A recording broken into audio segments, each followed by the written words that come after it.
गया आला हजरत के बराबर में, तो आला हजरत की कब्र एक मर्तबा नहीं 2 मर्तबा खोली। फिर जब मेरे वालिद माजिद हुजूर रेहाने मिल्लत को दफन किया गया और उनकी कब्र खोदी गई, तो मेरे वालिद ने 3 दिन पहले कह दिया कि मेरी कब्र तैयार करो। हालांकि बिल्कुल सेहतमंद थे, कोई बीमारी नहीं, कोई तकलीफ नहीं, और अचानक उन्होंने 1600 रुपये दिए और कहा लीजिए मेरी कब्र तैयार कीजिए। या अल्लाह, ये कब्र क्यों तैयार करा रहे हैं? 3 दिन पहले जब उनकी इंतकाल हो गया, अब राज समझ में आया कि ये कब्र क्यों खुदवा रहे थे, अपनी कब्र क्यों तैयार करा रहे थे। आला हजरत के बराबर में जब वो कब्र उनकी खोदी जाने लगी, तो कब्र के अंदर एक चट्टान आ गई पत्थर की। वो पत्थर 3 दिन तक नहीं टूटा।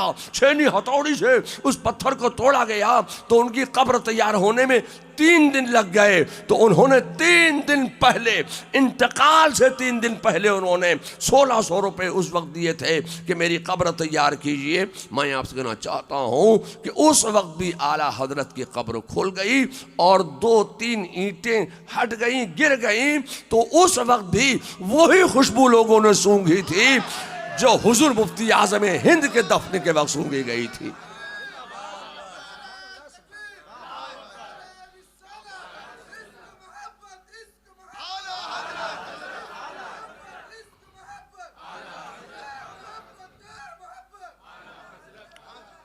जब आप हुजूर मुफ्ती आज़म हिंद के हाल का अंदाजा नहीं लगा सकते हैं, आला हजरत के हाल का अंदाजा नहीं लगा सकते हैं, तो सुल्तानुल औलिया, इमामुल औलिया, सनदुल औलिया, कुतुबुल अक़ताब, गौसुल अग़वास, शहंशाह बगदाद सैयदना शेख अब्दुल कादिर जिलानी अल मारूफ गौसे आज़म बगदादी का आलम क्या होगा?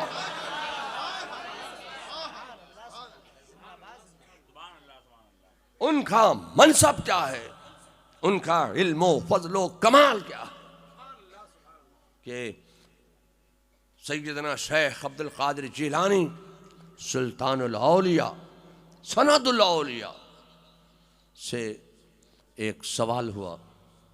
क्या सवाल हुआ कि हुजूर सल्लल्लाहु अलैहि वसल्लम ने जो गुस्ल फरमाए, उन गुस्लों में अफजल तरीन गुस्ल कौन सा था? तो सैयदना शेख अब्दुल कादिर जिलानी फरमाते हैं कि रसूलुल्लाह ने जितने गुस्ल फरमाए हैं सब अफजल हैं, मगर का हुजूर उन गुस्लों में अफजल तरीन गुस्ल कौन सा है? तो फरमाया कि जो गुस्ल हजरत मौला अली मुश्किल कुशा अली मुर्तज़ा शेर खुदा ने रसूलुल्लाह को दिया था, वो गुस्ल तमाम गुस्लों में अफजल तरीन गुस्ल है। फिर सवाल हुआ कि जब मौला अली मुश्किल कुशा अली मुर्तज़ा शेर खुदा ने रसूलुल्लाह को गुस्ल दिया था, तो रसूलुल्लाह के जिस्म मुबारक पर पानी डाला जा रहा था। रसूलुल्लाह के जिस्म को वो पानी मस करता हुआ ज़मीन की तरफ जाता था। जब वो पानी ज़मीन की तरफ जाता तो ज़मीन पर गिरने से पहले वो पानी गायब हो जाता था। तो वो पानी गायब होकर कहाँ गया? वो पानी गायब होकर कहाँ गया? रसूलुल्लाह का गुस्ल हो गया और जमीन सूखी की सूखी रह गई। वो पानी गायब होकर कहाँ गया? अब इसका जवाब कौन दे सकता था? इसका जवाब अगर कोई दे सकता है तो उसी का नाम है सुल्तानुल औलिया, इमामुल औलिया।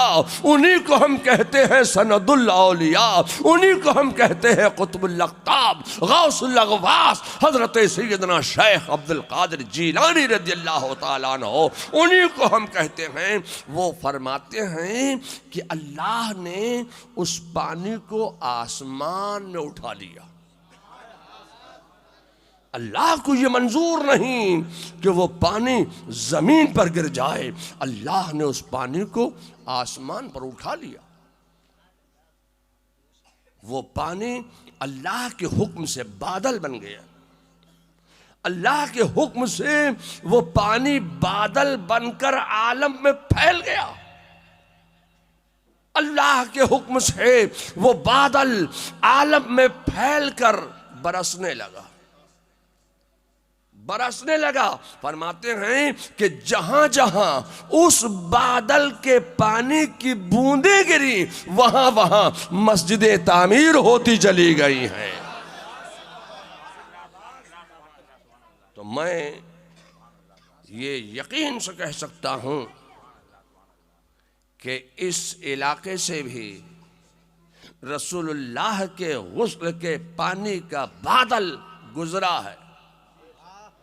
इस इलाके से भी गुजरा, तो जिधर से गुजरता गया बूंदें गिरती गई, वहां वहां मस्जिदें बनती चली गई। मैं आपसे कहना चाहता हूं कि ये सुल्तानुल औलिया का मकाम है, उनका मनसब है, उनका इल्म फजल व कमाल है। अब आओ हजरत मौला अली का भी जुमला सुनो। हजरत मौला अली फरमाते हैं कि जब मैं रसूलुल्लाह को गुस्ल दे रहा था तो मैंने देखा कि जमीन सूखी की सूखी रह गई, जमीन पर पानी न गिरा, जमीन सूखी रह गई और रसूलुल्लाह का गुस्ल हो गया। फिर मैंने देखा कि रसूलुल्लाह के मुकद्दस बतन मुबारक पर ये जो नाफ है, आप इसको क्या कहते हैं? नाभि। अपना की बोलছেন? नाभि बोलছেন ना? अपना बंगला मनुष्य होबे कि नहीं? এখানে বাংলা কথা বুঝতে পারবেন না? लीजिए साहब, बंगाल में रह रहे हैं, बंगाल की राजधानी में रह रहे हैं और बंगला नहीं जानते। अल्पो अल्पो कुछ लोग अल्पो अल्पो बंगला को तो पूछते बार में। तो रसूलुल्लाह की नाफ पर, नाफ के हल्के में एक बूंद पानी मौजूद है और रसूलुल्लाह की आंख के हल्के में एक बूंद पानी मौजूद है। तो हजरत अली ने देखा कि रसूलुल्लाह के बतने मुबारक पर नाफ के हल्के में और आंख के कोए में एक एक बूंद पानी मौजूद है। अब इस पानी का मैं क्या करूं? तो हजरत अली के जहन ने फैसला किया, ए अली सोचते क्या हो? रसूलुल्लाह की मुकद्दस नाफ से और रसूलुल्लाह की आंख के हल्के से पानी चूस लो। हजरत अली फरमाते हैं कि मैंने वो 2 बूंद पानी चूस लिया। अब उस 2 बूंद पानी का कमाल क्या है वो सुनो। उस 2 बूंद पानी का कमाल ये है कि अल्लाह तबारक व तआला ने इस 2 बूंद पानी की बरकत से हजरत अली के सीने को उलूम व फनून का ऐसा खजीना बना दिया था, ऐसा गंजीना बना दिया था कि आज दुनिया में आप जितने उलूम व फनून देख रहे हैं वो सारे के सारे उलूम व फनून मेरे मुस्तफा जान रहमत सल्लल्लाहु अलैहि वसल्लम की एक नजर का कमाल है। और वो सारे के सारे उलूम व फनून हजरत मौलाए कायनात अली मुर्तजा शेर खुदा की मुकद्दस जात से होते हुए हमारे और आपके दरमियान तक पहुंचे हैं।